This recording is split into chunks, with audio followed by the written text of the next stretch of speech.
I told somebody the other day that if you want to open a restaurant, don't do it for the money, do it for the love and the passion of serving others. We were coming out of grandma's backyard and going into doing farmers markets. They would take their percentage and I would only be left with just barely enough to be able to purchase meat. It went from that joy and excitement of getting the keys to pandemic, and then you're watching it on the news and you're seeing the thing play out, and then it turned into something, it kind of turned into the Horn Initiative. And there's been times throughout my journey where I was just like, maybe we should have shut down, right? I love that over and over and over again. It doesn't matter who we have on. Barbecue becomes community.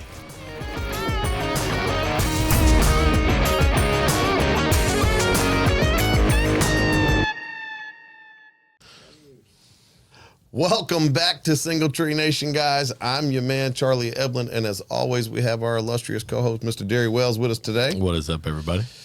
As always, we got to give a quick shout out to our primary technology sponsor, Toast. They partner with us at the restaurant and here on the show. Without them, we wouldn't be able to give the undeniable hospitality that we are so accustomed to giving. They help us in all aspects of our restaurant and hospitality life. It's outstanding. It is. My wife told me the other day that I say it's outstanding, and I love that way too much. So I'm trying real hard to not say it. I have noticed it for at least a year and a half. That's outstanding. And I would, and I don't want to at any time. It's like your default statement. It is. And it cracks me up. So look, we have a killer guest on tonight. The man, the myth, the legend. I realized not too long ago that I actually met this gentleman and got to cook with him about 8 years ago in LA. Incredible human being. Even better cook. I wish I had half the skill set he does. I'd be pretty happy with that. I need the skill set of whoever is running his social media. That too. My word. The socials pretty good. Done, sir. So, Matt Horn, welcome to the show. We are excited to have you.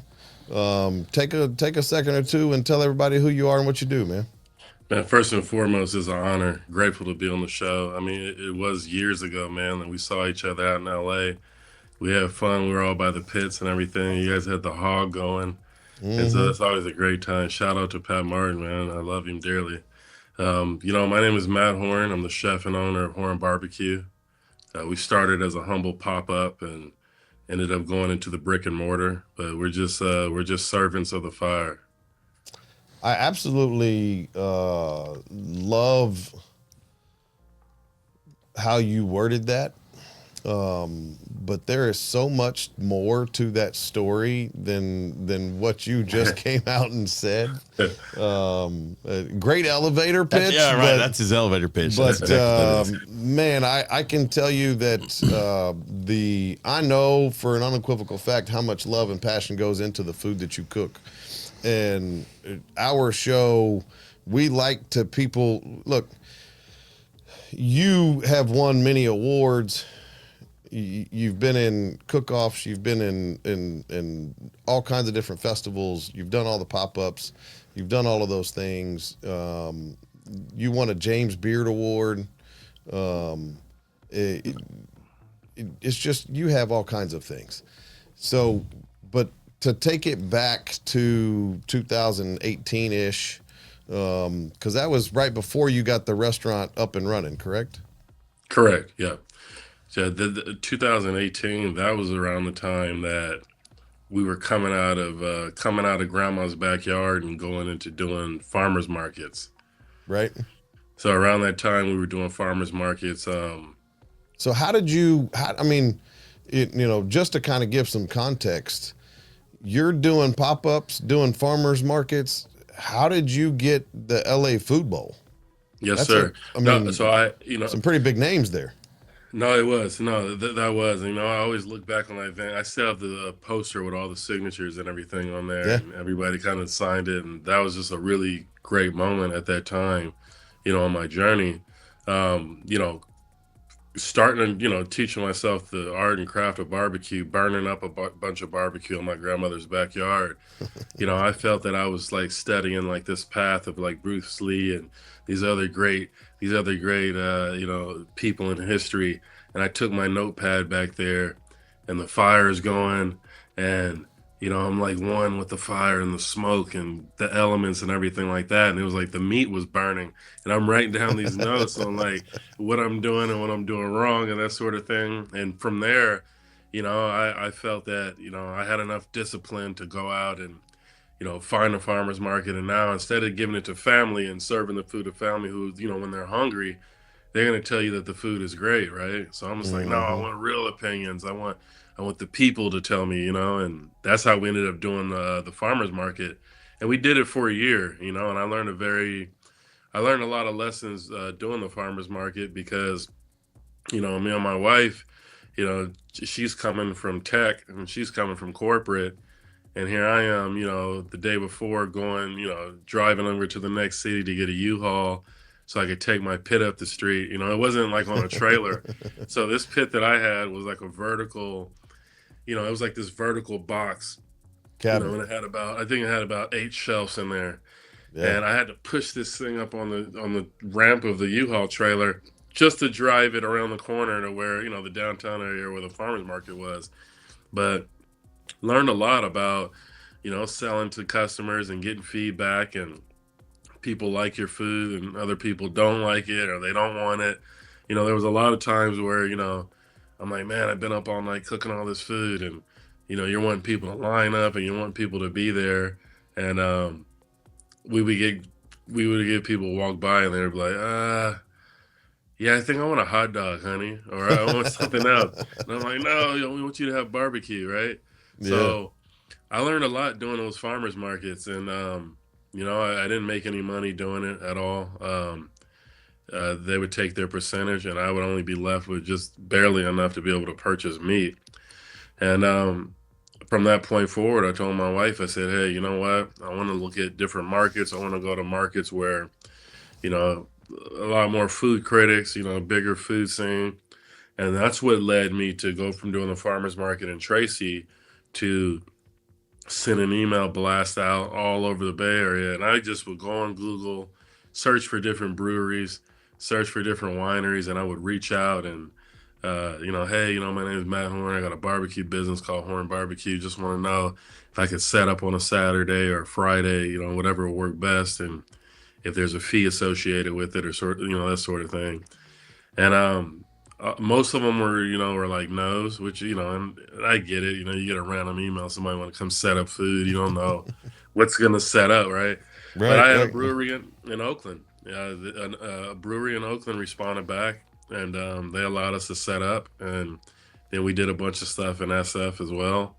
And then we just start popping up around that time, just going wherever I can, man, just to spread the love of barbecue.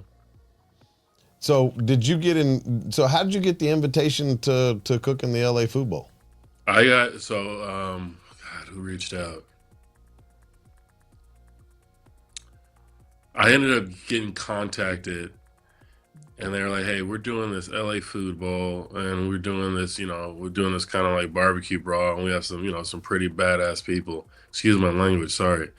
And we got some No, pretty cool, you hit the nail on the yeah, head. yeah. We have some really like cool people, and we'd love to, for you to be a part of this." And I'm like, well, who's a part of it. And so it was like Adam Perry Lang, Aaron Franklin, Billy Durney, Andrew Munoz from Moosecraft, Pat Martin. God, am I forgetting anybody? And yeah, and then Burt Backman was there, Yeah. from LA. And then I met a bunch of other people. I met Danny from Heritage there, I believe. He was there. He And was there. Yeah. Yeah. we ended up meeting there, and hanging out and Hmm. having a great time, and met a bunch of other great people during that event. And that was like a big thing for me because, you know, our event was, pretty successful for the LA Yeah. football, and really great turnout and everything. So that was just like one of those defining moments, along the Yeah. journey. It's kind of made you feel like you were going down the right path in life. Yeah. We had Sam Jones was there as well. He did Sam the was, whole. yeah, yeah. Yeah. He did the whole hog. We did. I cooked 125 wrecks on a on a On a cedar, brick, yeah. Was on it a a brick pit, right? on a brick pit that we had to build the day before. Like, it was cool. It So was you cool knew as could all be. the hot spots, right? We had corrugated metal going all the way down to cover it. Yeah. It was about as old school cooking as you could get. I love Yeah, it though was cool that as when can be, you man. get an event like that, you can have whoever top shelf A-list celebrity cooking world show up, and ultimately you get back to just the bones of what it is. Yeah. And here we are on a true just brick, whatever pit, if you want to call it that, and we're just having a ball. And it goes back to that community of barbecue, but you just have that, like, it's just the origins almost of it. And when you get excited because here we are, doing our thing. One of my favorite things, and the picture I saw where I saw Matt was the day prior to all of this kicking off. We were at the APL house in Adam Perry Lang's restaurant. Okay. And I walk up to the front door, and there's this massive dude at the front door, like, who in the heck are you? What are you doing here? And I'm like, I'm supposed to be meeting Pat, and I don't know. And I didn't realize what I was walking into. You sound like me when we go to our events now. Like, I'm trying to figure it out. Like, So I walk, he lets me in. Pat comes and gets me. We walk back to the back, and Pat looks at me as we're walking into the back of the restaurant, this little private dining area. And he says, hey, there's a couple people here I want you to meet. And have you ever met Jimmy before? And I was like, no, I haven't met Jimmy. Am I supposed to know Jimmy? Pat, I don't know who Jimmy is. And he goes, how do you not know Jimmy? And I was like, okay, well, I mean, I don't know, but I don't know who Jimmy is. He goes, okay, well, go over there and get you a plate and get you something to eat. And, here, let me introduce you to William Derry. And, okay, let me introduce you to Adam. And, okay, introduce me to Matt. Okay, all right, cool. We're walking through, and he goes, all right, get you something to eat. You want some wine? No, I'm okay. All right, okay. So I'm about halfway done eating. Charlie, come here. Okay. And I look over in the corner. You know who Jimmy was? I do not. Jimmy Kimmel. Oh, okay. First name basis, huh? Oh, that Jimmy. Okay. Yeah. I know who you're talking about now. That's funny. Thanks. Yeah. Yeah. It was pretty funny. It was a good time. That's outstanding. That was a great time. Yeah, it's good stuff. So that was back then. You're still doing pop-ups. You're going through, you finding the brewery to cook at. What was it like going from there to getting the brick and mortar? I think that's a really great question because, I mean, from doing pop-ups to going to the brick and mortar, it was me, my wife, and maybe a couple other people that were helping us out. And so, I'm going and buying the product, prepping it, cooking it. And it got to a point where, she was like, hey, you know what, I'll handle the sides just to help out, that sort of thing. And so we had been doing that. And then at the end of the pop-ups, when you're cutting for 3 or 4 hours, you get to a point where you get to the end of the line and you're just like, man, like I literally have been up, I'm asleep. I could barely stand awake. And then you still have to pull the smoker back to where where you had it stored. You got to go wash everything. You got to clean up the area. It's tough. So when we transitioned to the brick and mortar, I think maybe the biggest challenge with going from doing a pop-up to going to the brick and mortar is literally trying to get like all the staff to understand like the procedures and our processes and that sort of thing. Because, most of them or all of them, they came from restaurants. Right. So it's like there wasn't like a, hey, this is how you run a restaurant. This is what you're supposed to do. It's just we were bringing out so many different people during the pop-up days. I didn't want people, and this is verbatim, what I was communicating, is that I didn't want to have to keep going to just different places and people going there, they're lining up or whatnot. I had this thing in my mind. I'm like, man, I just wish I just had one location for everybody to go to. And so a really good friend of mine out of Oakland named Adam, he had a building on 17th and Center. And that building, we start popping up out of there. And whenever we would do our pop-ups, and it's funny because, years later, right across the street, that's where my chicken concept would be. But whenever we would do our pop-ups there and we would wrap up, I would always leave out a very specific way and, kind of going up Mandela towards Emeryville. And I would always see, this brown building. And at the time, it was a soul food restaurant. And I would just always say, like, man, that's a really cool location here. Just, because, I fell in love with that area over in West Oakland. You know what I mean? Just from doing the pop ups there on Center. And so we would drive by and we'd see that brown building. And, I was just like, okay, this seemed like a really cool space. But, someone was operating there. Yeah. So it was just a thought at that time. So, eventually that space became available. And, we did the best we can to come up with as much money as we can to go into that space. And What year was that? that was August of 2019 that I got the keys. Mm. I remember I made a social media post, and I run my social media, and everybody still Do tells you me. still run your social media today? I still run the social media, and everybody around me, they're like, Matt, you got to get somebody to manage it. And I'm like, I just need it. No. You are killing it. Like I'm telling you, Thank you. your pages are both your personal and your business page Thank are you. both very well done. Do not give that up. Like, Appreciate it. You are Appreciate killing it. that. So I try to. I was like, I've always, I was a BlackBerry guy, and then when the iPhone came out, I'll never forget a friend of mine was kind of playing around with photos and with imagery and that sort of thing. I'm like, well, what is that? And he was like, it was an app called Instagram. And I'm like, well, what do you do? And he's like, we just post, you post images and there's filters and whatever.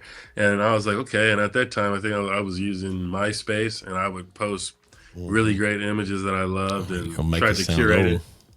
I know, right? No, I feel old, man. You guys are young guys. I'm an old man, man. No. I bet I got everybody in the feel room old. beat. So I feel old, brother. So when I got on the Instagram app, I thought it was cool that you could do the filters and do really cool stuff.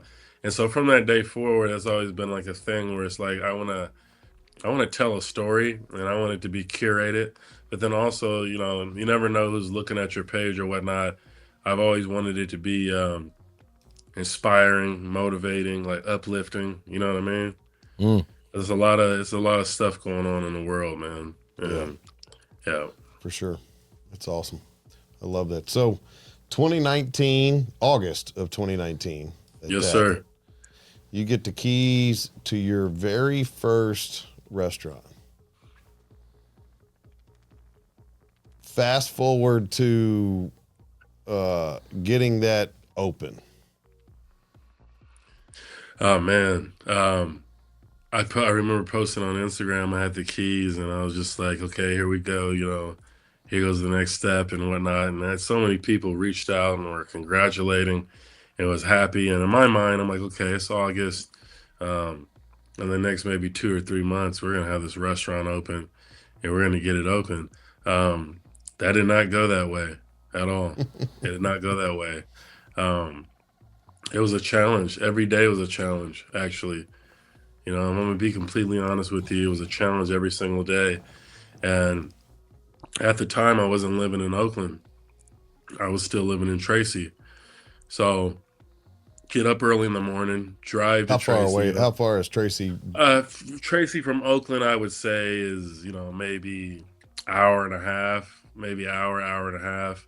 But the thing is that if you don't leave Oakland by a certain time, you're going to sit on the Altamont, you're going to sit on the freeway for a couple hours, maybe sometimes a few hours, depending on traffic, because Tracy is a really big commuter town. So a lot of people from Tracy are commuting out to the Bay Area or work there or in surrounding areas.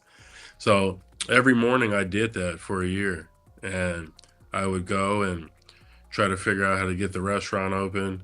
And, it was just challenge after challenge. And like the biggest challenge was, the use of smokers, it was the use of the smokers, the outdoor smoking. And, Oakland has, a rich history. The Bay Area has a really rich history, with really great barbecue joints, and a lot of legacy families that have done barbecue in Oakland.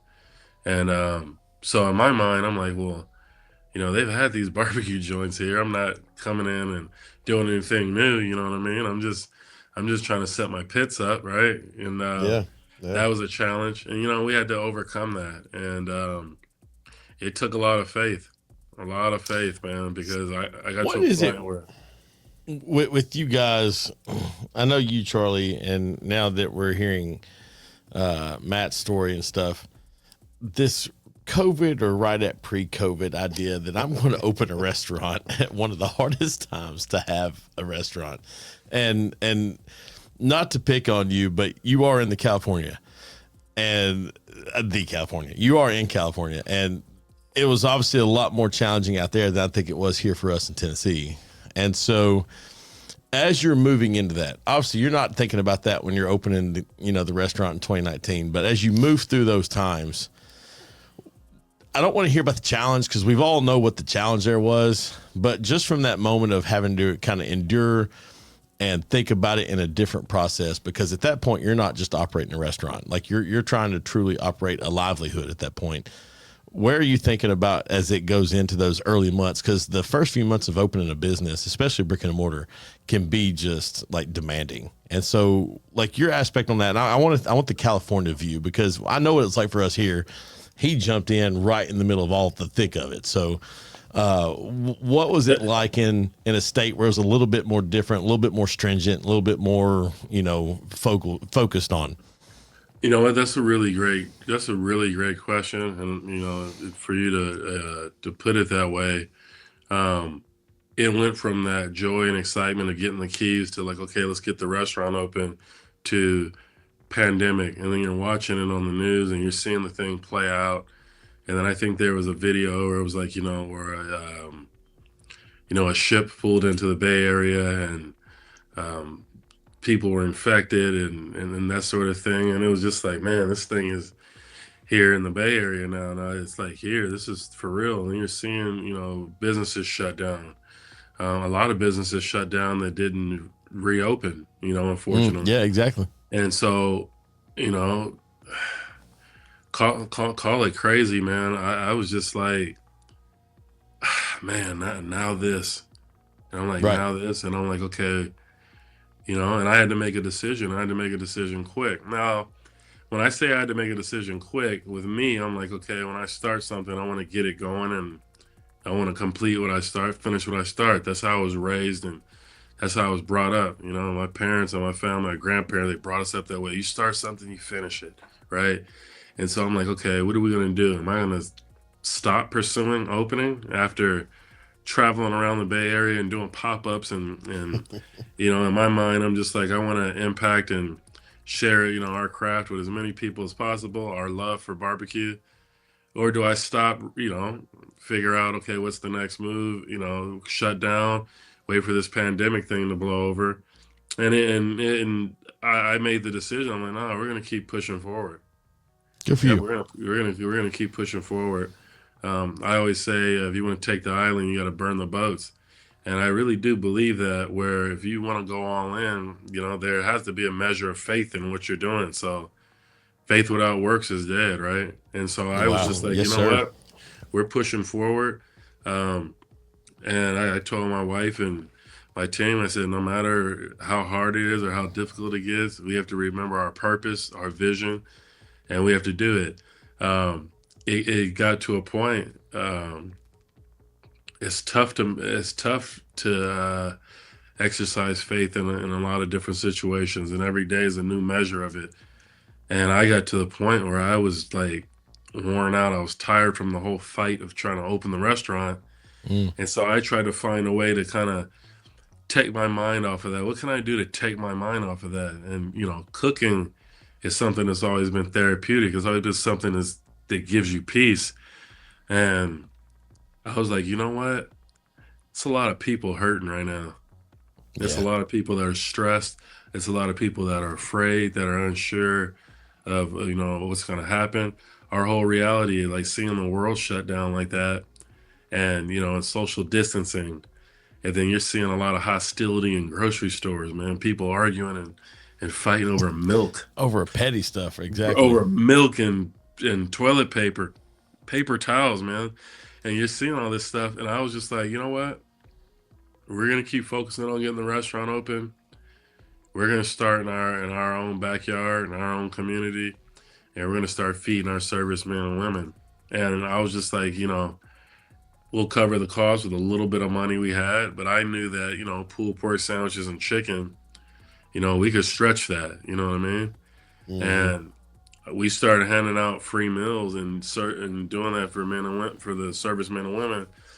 And then it turned into something, it kind of turned into the Horn Initiative. And we started, it became something that I already enjoy giving. I already enjoy serving. It's not just about serving family, people I don't even know, right? And whether they like it or whether they don't, or they leave a bad review or they leave a good review, I've already won because the joy I've already received is in the serving. So I'm just like, you know what? Who are we feeding next? So we started reaching out to different hospitals, and whoever would say yes, and the majority of them did. Well, how many employees you guys have? Well, can you feed 300? Yeah, we could feed 300. Well, we're gonna need about 500 sandwiches. Okay, we got you. And so we started doing that and everything like that. And I literally was like, we're going to go back to my hometown in Fresno and we're going to do this as well. So we were doing it in the Bay Area. Then we went to Fresno and we did it as well. So it was a challenge opening up during that time. And there's been times throughout my journey where I was just like, maybe we should have shut down, right? But then had we have shut down and kind of sat and kind of wait for things to pass, I don't think the idea or that vision to go out and feed the community in that aspect would have been birthed. I love that. Over and over and over again, it doesn't matter who we have on, barbecue becomes community.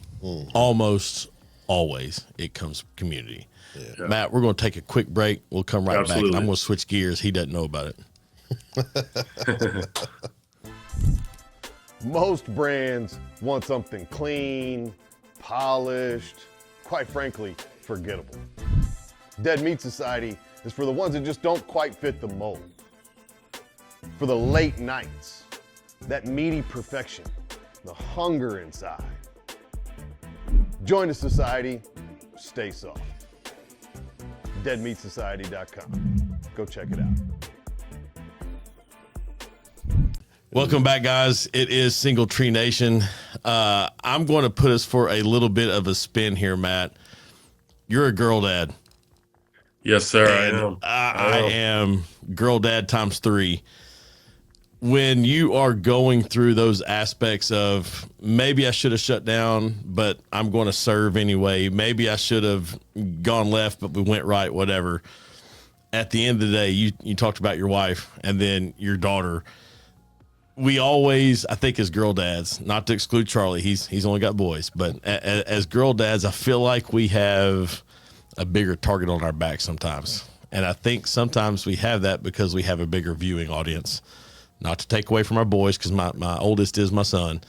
Mm-hmm. But what is that like as you're walking around and going the different aspects of life, and you're balancing life, you're balancing wife, and then you've got this young lady who looks up to you and she's absolutely everything? Oh man, she literally is just, literally my everything. And she holds us accountable. I mean, today we were 5 minutes late picking her up from early dismissal, and she's like, "What took you guys so long?" And I'm like, "It's only like 5 minutes after, right?" It's 5 minutes after. But no, 5 minutes, you should get grace for traffic for 5 minutes. Right? It's like zero grace for traffic. And I think while I was doing that and going about and serving and whatnot, at the end of the day, you're like, man, I just really want to rest. And one of the things that I would always look forward to is, when I did come home, my baby girl there, Maddie there, I didn't have Maverick at the time, but, just having my daughter and my son there welcome me. But being a girl dad is just everything, you know. And I love the young lady she's becoming, and just being able to witness and watch it. And you know how it is, man. It's just like we love our children equally, right? But then there's like Absolutely. a different joy. There's a different joy with a little girl, and it doesn't diminish any other way that I feel for the other ones. But like a little girl is something beautiful and special, you know, that warms the heart. Well, it's unique, and the closest perspective that I can put on it right now, my son last night was having some troubles with his truck. We quickly resolved what it was. It wasn't a big deal, and he's like, "Thanks, Dad." And he's off to the next thing. Now, in fairness, he's in his young 20s. He is engaged. Like, I'm like Nice. the afterthought, right? Yeah. But then my oldest daughter, who is I'm trying to do the math here. She's getting ready. She just turned 20. Yeah, right. That's how old I am. She's sitting there and she starts opening up about, well, this kind of was my day. I was doing this and this and this. And then she gives me this big old hug. And I'm like, you've got to switch gears so fast, because while you do love them equally, it's a very different aspect. And so whenever I see a girl dad and we had that opportunity to have that discussion, it's a very different and unique club. And again, not to kick Charlie out, but like, it's, you know what I'm talking about. He doesn't. So that's it is perfectly okay. My makeup is I could not have girls. right. I am too no. It'll change you. Like Matt was saying, like your focal point, you love them, you love your children equally. It is just the approach has to be so different, so balanced. Right. So it's unique. And I love my girls. My oldest daughter yesterday started out, she brought me a coffee at work, and like that's a treat in and of itself. Like just a quick, like hug and like, hey, I love you. You're not there yet. Yours is still younger, but I'm telling you, when they get to that young woman part and you feel like that this much you succeeded as a dad, I'm just going to go ahead and tell you now, well done, sir. Very well done, because it's a... You too, man. I'm sure you're an amazing father. I've got my hiccups, but I think I told my son this last night. I said, for all the things I feel like I did screw up as a dad and as just being a man, it's nice to have those times that when he needs help with his pickup or whatever, he still calls me first. And you know, that's still, I've done a lot of, could have done that better. But he's still like, it's like, oh man, all right. So we're heading in the right direction somewhere, somehow. I'll get Terry. I don't want to change the subject, but it's just, it is what it is. So, well, Matt, we are sitting late 2020. You opened up in August of 2020, September? October of 2020. Yes. Yep. October of 2020. So that's coincidence. Same time I did. The world was still uncertain. Mm-hmm. We still didn't know which way was left and right and up and down and all the things and the regulations, and everything was still very challenging. Very challenging for you guys, even for us when we were loosening up a lot of stuff. What made you go, you know what? Let's open the doors, rock and roll, and see what happens. You know what? I think just that it was just that journey, man, of what we had to endure and what we had to go through just to even get to the place of that opening. And I'll never forget that opening day.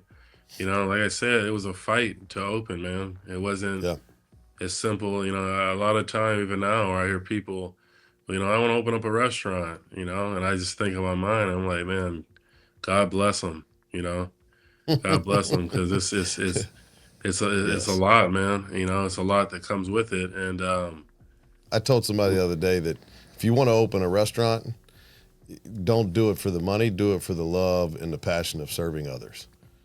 Because if you don't do it for that reason, it's going to kick you in the teeth.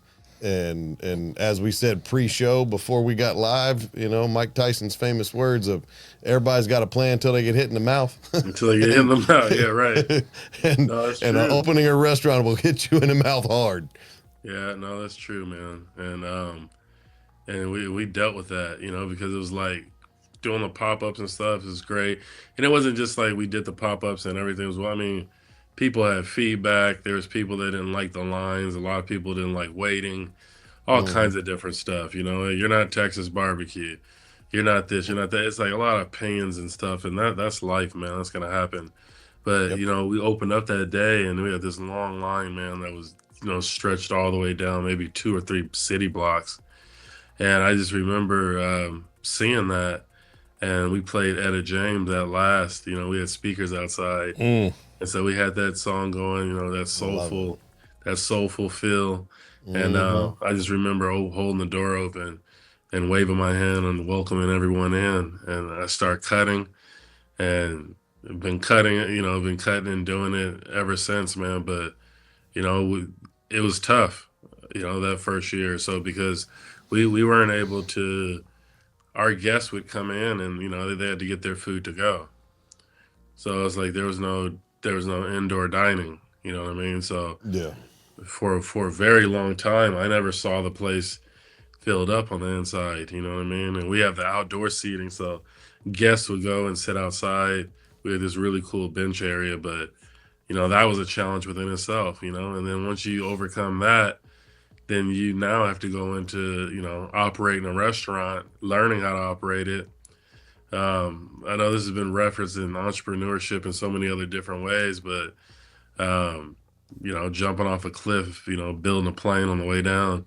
And it was like that whole kind of, okay, we need to make sure we're doing this correct and that sort of thing. And, learn a lot of valuable lessons, a lot of lessons, even still to this day that I've learned, that I'll share with people for the rest of my life so that their path is they don't have to navigate a lot of the stuff I've had to navigate. As someone that is opening a new business, well, what is the most valuable piece of information lesson that you learned over the last 8 years that you would give someone that's opening a restaurant today? People, systems, and purpose. Why do you want to open a restaurant, right? Yeah. And so there's a lot of different reasons why people go into why they want to open up restaurants. A lot of people just like, hey, I love to cook. It's my passion. I want to open up a restaurant, and I want to have a community restaurant. I want to do it in my city or my town or whatnot. And the reason why I say, with that, there should be purpose behind it, purpose in your heart. We're really truly wanting to be able to create a product that impacts people, right? And then from a people standpoint, being very careful and being very strategic about your approach with the teams that you're building as well. You can't just bring just anybody on, but then again, you want to give everybody an opportunity, and then you just don't know if you don't know. And it's just like you really want to vet and really want to bring in really great people because, people that have really good spirits and good hearts, it's going to translate with how your guests are treated. Right? Mm-hmm. And systems are everything. I went from pulling my smoker around, with an ice chest, an igloo. It wasn't Yetis at the time. You know what I mean? So I had Yeah, buddy. I had old coolers, the ones, our grandfathers grew up with, right? Push the I button had on the old- side and tip the top and let it go, Yeah, right? exactly. Hey, those igloo catering coolers work well, man. Yeah, right. They work well. They do, and just I went from that to, okay, now a lot of the management that we were bringing on, they're bringing in different, systems and ideas about, how the restaurant should run. And like with me, I'm just a simple like, okay, let's get the product at a great price. Let's sell it. Let's make a little bit of money. Let's cook it to perfection. Let's serve it. Give everybody the hospitality use. I mean, this is a conversation I had, this is a conversation I had last week at our morning huddle when I was like, treat every single guest, whether it's one that walks through the door or whether it's 100, if we're grateful to see that, treat every single guest as if it's the person who means the most to you in your life. Let's treat every guest that way. And I told him, and even if you do treat every guest that way, everyone is not going to be happy about being there. Everybody's not going to be happy with your food. They expect for it to be this way. It should taste that way. this is under season, this is 2 season. You're opening a restaurant, you're taking your craft and you're taking what you do, your art and your food and your perspective culinarily on what it is you're presenting to your guests, and you're sharing it with strangers, and you're opening the door for criticism. And that's a part of it as well. And it's like you have to be able to accept that as well, because it's a lot that comes with it.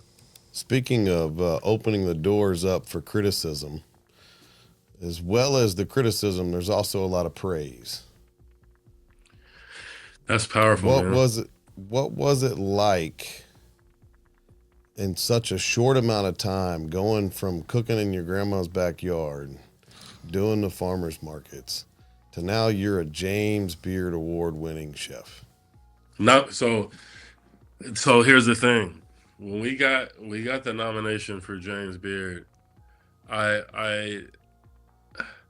think at that time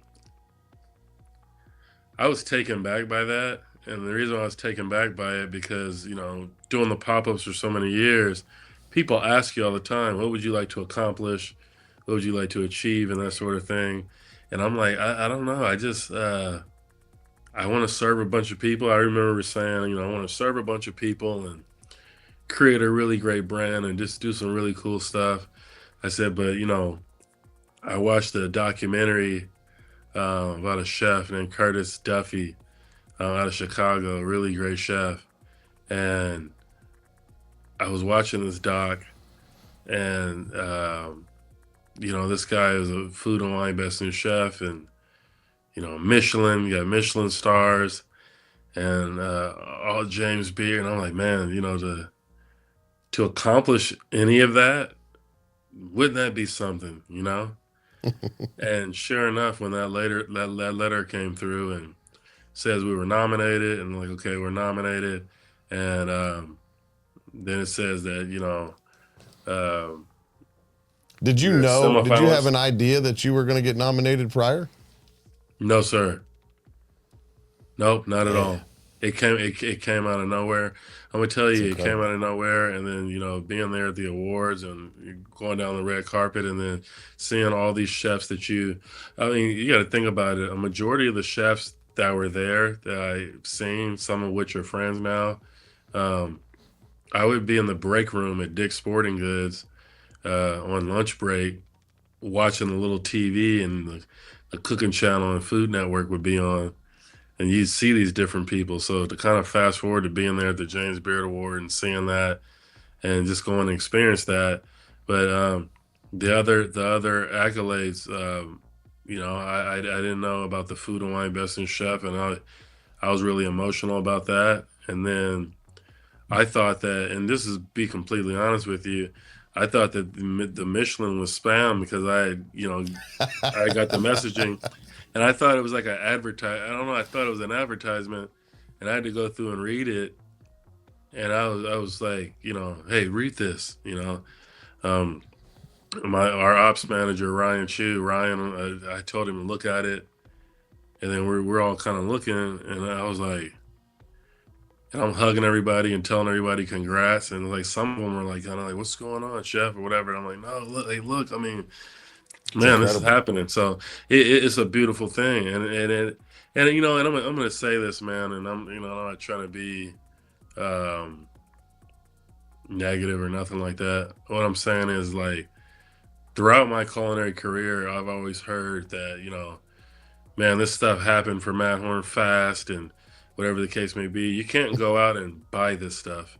You can't go out and bribe anybody. You can't force anybody to do this, but sincerely in my heart, like I said earlier, in grandma's backyard, but like, the Michael Jordans and the Tom Brady's and the Bruce Lees and the Muhammad Ali, these great people that really honed in on their craft. They were obsessed with their craft. So I was like, if I could find something to obsess over as well, what can I accomplish? And so as it pertains to barbecue, my head was down trying to perfect my last cook. I was trying to outdo my last cook every time I would cook. That's all I would do. And I would trim it. Oh, I should have trimmed that one lower.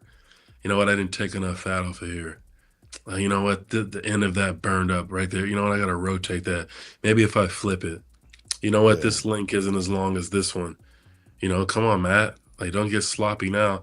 And a lot of times my staff would see me talking to myself and that sort of thing. And I'm like, come on, man. Mental Like, notes. Yeah. yeah, yeah. Like, come on, Yeah. man. What are you doing? You know, like, you're, you got to get this right, measure it out. And then sometimes I would just go and I'm piping sausages, I'm linking them.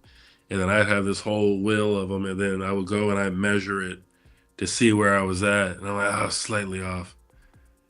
And I've always cared about that kind of stuff, even as a kid. You know, so people know me as a chef, and they know me with Horn Barbecue. But it's like to really know Matt Horn and the kid I was, I cared about that last puzzle piece. I wouldn't even finish the puzzle unless I found that last piece. And I was just weird like that as a kid. And I'm very, I care about all the meticulous details. So my Yeah. head was down, man. I was cooking fire. I was Now, preaching being one with it. And you say your head was down and you and but in all of this and we're talking about all these great things, but you had a catastrophe happen in your restaurant, right? I did. The building Yeah. burnt down. The building When- burned down. Yeah. That was it. Was that in 22? That was in November of 23. 23. 23. Yeah. We had just. And that was the just- original. That was the original building, correct? Yes, sir. Now, Yeah, are you? That was a. What's going through your mind? That place burns down. You get the call. Hey, there's no more restaurant. What do you go from there? So that night before, I was hanging out with friends, and we're all celebrating and stuff. And I had just celebrated the anniversary of the restaurant, and here it is. We're going on 3 years, and that sort of thing. And I think the most difficult part is that waking up with that call. Hey, chef. Hey, what's going on? Hey, you need to get down to the restaurant right now. And in my mind, I'm like, well, what could it possibly be today? Like what is it today? Because every day Yes. wasn't just selling barbecue. My backflow valve has backed Yeah, up. Like, that's- yeah, right. I'm just like, what is it? Like what is it today? Like, you got to get down here, chef, right now. There's a fire, and I'm like, a fire, and I'm just like. And so our wood cage is nowhere near where the smokers were. Once we put the smokers out, where our patio area, our backyard area was, the smokers were there, but still the fireboxes were, opposite side. And then, I had Lucille inside of a gate, right? And I'm just like, how is there a fire? And then Lucille's firebox was facing away from the building. It wasn't nowhere near the wood or anything, because I'm thinking, did the wood catch? But I'm like, how's that possible? So I get down there, I'm seeing news people, I'm seeing the media, I'm seeing all these different people, fire trucks, police, cars. And so I pull up, and the whole way there, my wife's emotional, I'm emotional, I'm like, my chest is tight, really couldn't breathe, and I'm holding back emotion and everything like that. And so when I drive around, I see my staff standing out there, a few of my staff members that were there washing dishes and prepping. And they're all just kind of standing there. They're just all kind of looking up and at everything. And I'm seeing them and everything. And then I'm turning, I'm looking, and I see the back part of the restaurant completely burned out. There's firefighters on the roof, and there was yellow caution tape all over the place. And then so I said, you know what, I got to go in here and I'd assess the damage. And I'm looking at everybody. I'm like, hey, you guys, it's going to be okay. We're good, Don't worry. Like, we're okay. And they had this kind of grim look on their face, like, you seeing the same thing we're seeing, chef? You know what I mean? Yeah. And I'm just like, nah, like, we're okay. Come on, man. You got to be optimistic. We'll get this fixed. soon as I walked in to, soon as I walked into the place, man, and saw like all that, like it looked like coal. It was just completely black. It was burnt. Everything was completely burned all the way through and whatnot. And I I felt I think the first thing I did, I fell to my knees and I started praying, and then emotion came over me, and I couldn't hold that emotion back. And you know, different people from the media, they were wanting to come in and get their pictures and video and that sort of thing. And a chef that was working with me at the time, he like stopped everybody, like, "No, you're not gonna film this right now. Not when he's in this condition like that."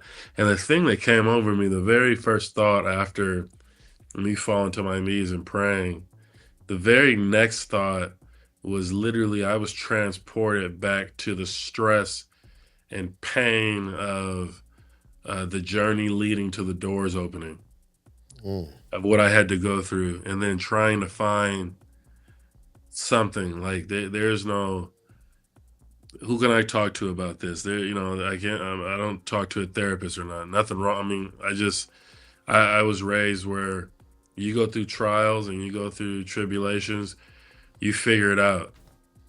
That's how I was brought up. You got to figure it Yeah. out. Life goes on, right? And And you so I have, was you have figured transported it back out. to that. What was that? I said, and you have figured it out. I had to, you know what, man? After that fire, I didn't know how to navigate that.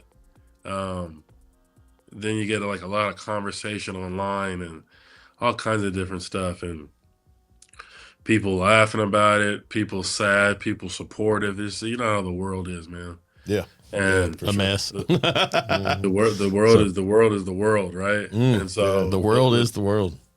yeah, for sure. so with that being said, um, I'm like, what do we do? What do we do? This just doesn't make sense. Um, I didn't believe that that was a natural situation. Be honest with you, just the way that it played out, I didn't believe that. I'm like, we've dealt with dumpster fires. We were living, we were operating around a transient community. So there's a lot of people that were displaced in the area. I wasn't blaming them at all or anyone, but there would be a lot of different situations where you're dealing with people who are struggling, have challenges with mental health. And so we would see it all: burning cars, burning trash cans, people laying in the middle of the street. Uh, we've seen other buildings on fire. And when you see it, you shake your head. It's sad. It's unfortunate. Man, I hate it's happening in the community and it's happening so close to us, that sort of thing. But when it happens to you, you're just kind of like, man, I've sat and I've watched this whole time we've been here. Now we're being affected by it. So what do we do? And at that point, I didn't know what to do because, I still had my chicken concept open. I still had Cowbird open. And we're trying to figure out, okay, what's the play? What am I going to do? And, then I was getting a lot of organizations that reached out, a lot of organizations that came forward and was like, offered support. And then we did a GoFundMe. And the thing about it is, it's hard for me to go and ask anybody for anything. And so during that time, um, we had to go and, do the GoFundMe. We were instructed to do that. And so with that being said, people gave, and I was grateful for that. And then, the Southern Smoke Foundation, the Lee Initiative, and countless others, they came forward and they stepped up for our staff. You know what I mean? That was the one thing where I'm just kind of like, okay, how am I going to pay my staff? And so before me and my wife even thought about ourselves, we put everyone first. And that's just how it is. You think about others first before yourself. Be selfless. Yeah. You know what I mean? It's better to give than it is receive, that kind of mentality. So we ended up doing that. And so it's like, okay, then now what? And then as time went by, I got to a place where I was just like, you know what? Whether this was intentional and someone did this with anger or malice in their heart, um, I'm not going to allow this fire to define Horn Barbecue. And that's that. It's like we've had challenges leading up to that point. We had challenges while we were operating. And, running a business is not easy. It's tough. It's hard, man. And it says a lot about your character and who you are in this life is when you face adversity and you face challenges, how do you respond to it? Because I think that's where the true character and the true measure of who we are is defined, it's revealed in those moments. And so I said, you know what? I started in the backyard. I cooked in alleys. I cooked all day and had a bunch of food, and it was in 100-degree environment, and no one bought my food, with a pregnant wife in there. And I was just like, you know what? If this was intentional or whether it's not, the Horn family is not going to quit. And I sat with my staff that was with me during the time, and I told them, I said, hey, we're going to move forward. We're going to charge forward. And so my concept, I had Maddie's Old Fashioned off of, Broadway and 8th Street. We put a pause on that concept. That was a really fun thing we were doing with the burgers, fries, and shakes, and fish sandwich, bologna sandwich, all that really great stuff. It was a love letter to the old diner, and one day I'll reopen that. But I used that space to do Horn Barbecue there. We have the backyard patio and, the private pen where you can, sit back there and drink wine and bourbon and have cigars and stuff. No, we didn't have that, man. We didn't have the thing that made that location on Mandela Parkway so special, but we were trying, man. Yeah, we were trying. We opened back up, and they wrote stories, and Matt Horn is resilient through the fire and through the ashes, and everybody wrote these really great pieces and stuff and that sort of thing. And then you start getting people, well, I don't smell barbecue when I come in here, and where's your smokers at, and that sort of thing. And I've learned in this life, man, you can't, if you go through this life trying to please everyone, you will fail. And so I've learned to accept the fact that you cannot please everyone. You can't make everybody like you. You can't get everybody to support you, whether they know you or not, whatever. I have people let's who just know take me. this last 5 minutes and that's the show right there. Let's take these last 5 minutes. That's been awesome. We got 5 more minutes? No, I'm just saying what you've been talking about. Yeah, absolutely. So you can't impress everybody. You do what you got to do, forge ahead, and finish strong. And that's just, that's a goal that a lot of people miss. Yeah, I love it. That's the thing, man. We're not perfect. We don't have life figured out. We're just trying to all figure it out. There's people that's had a lot of great success, and there's other people, man, that that's had a hard time. I've seen it. I have family members that have had really great success. I've had a lot of friends and family that have had a hard time. We don't get to decide what happens. Tomorrow's not promised to us. So with that being said, you got to make the most of the present. And when you think about the whole situation with going from my grandmother's backyard, and why was I even going to her backyard? Because I didn't feel right showing up to a job that I wasn't given 100 to. And even at times where I felt that I was given 100 to it, I didn't feel it fulfilled at all. You know what I mean? Man, I love it. I didn't find any fulfillment in that. So the top of one mountain is the bottom of the next. You are a beacon of light for many entrepreneurs, restaurateurs, and people just throughout the entire world, Matt. I can tell you that from the Derry mentioned it earlier, the barbecue world, we are a community unlike any other, and I haven't met anybody that does this for a living that doesn't bare their soul in everything that they do, and you can taste it in the food. It's why you've been such a praised chef and pitmaster. I can tell from personal experience that I know how amazing your food is. I am Thank you, man. blessed to be able to have you on the show. Humbled by your presence for sure. Hopefully one day I will learn enough to be able to be in the same category as you are. But every day we continue to learn and get better and better. And I'm looking forward to the day that I can see you in person again and do this. I Real look forward quick, to that day. I look forward to that day. look, anytime you are in Nashville, you let me know, and we will throw down for sure. Yes, sir. And when I come to California, I'll look you up. But every show, real fast, we have a segment that we ask everybody, and I can't let a show go without asking you. When you go into a barbecue joint and you order your Plug it food, up. do you get the mac and cheese or the beans as a side? Very first thing I go for is going to be the mac and cheese. And I'm a, the thing about it is I'm a really big beans guy. I love being a pinto beans. I love it all, pork and beans. And if I see that on the menu, that's just what I grew up on. And so with that being said, I'm like, if I go to a barbecue joint, I gotta find like who has the best barbecue, who has the best mac and cheese, and if I see it on there, I'm gonna order the mac and cheese, and then I'm gonna order the beans as well. Believe it or not, I'm gonna tell you, but you know what my all-time favorite side is? Honestly, like my all-time favorite side, potato salad. And I can eat potato salad with everything. My only issue with that answer, and this is just personal, is Please. it is potato salad recipes are so wildly varied. And if I get one that's too mustardy, too whatever, it'll turn me off a little bit. But I respect the answer.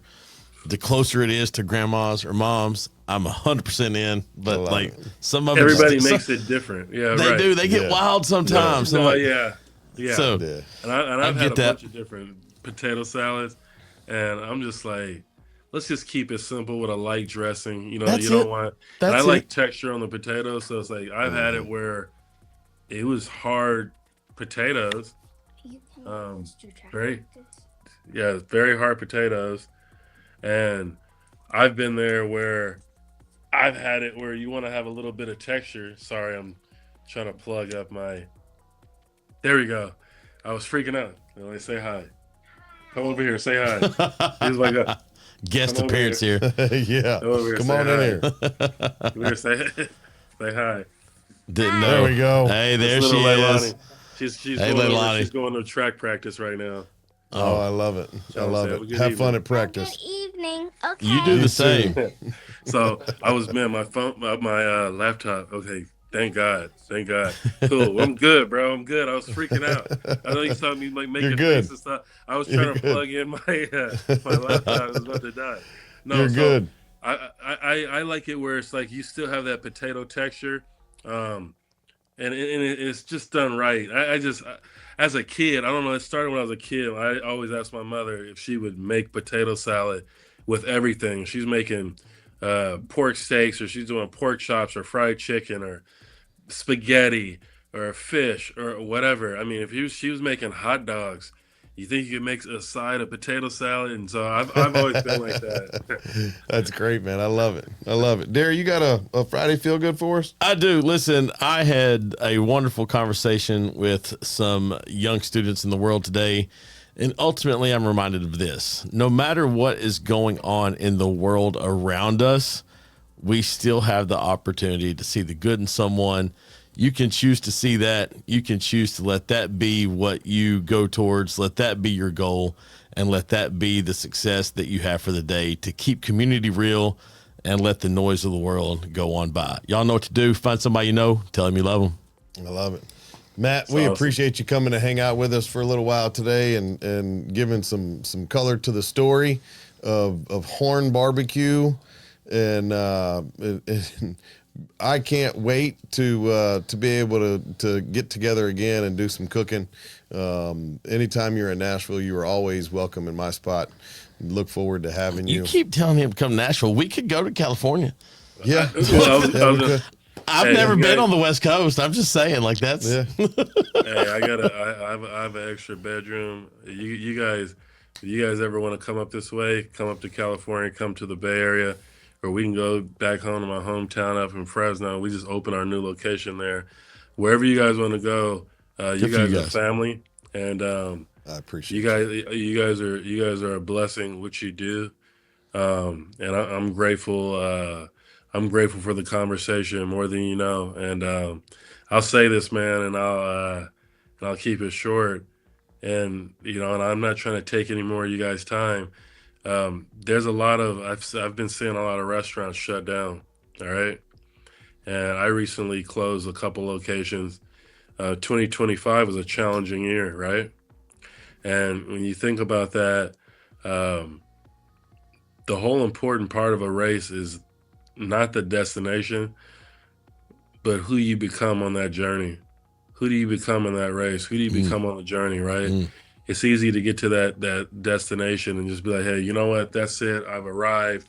Hey, man, I'm good, man. Let me sit back and hang back. And it's like, no, life is going to happen. Health, we've had family members that we've lost recently. And then in business, 2025 is a challenging year for a lot of restaurants. I go on social media and I read about our brothers and sisters out in Texas and down south and in the Midwest and different places where you see restaurants shutting down and you're hearing people saying like, hey, you know what? We don't know how much longer we got. And I just wanted to say to anybody watching this, just stay encouraged, have faith, trust God, whether you believe in God or not. Have faith and believe that what you set your hands to, you've already been given the tools to execute it.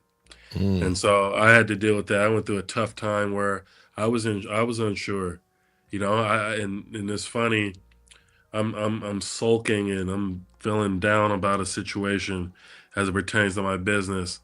And then today on the cooking channel, we got Matt Horn, this guy from Bethany, and I'm just sitting there and I look up and I'm just like, wow, like the timing of that.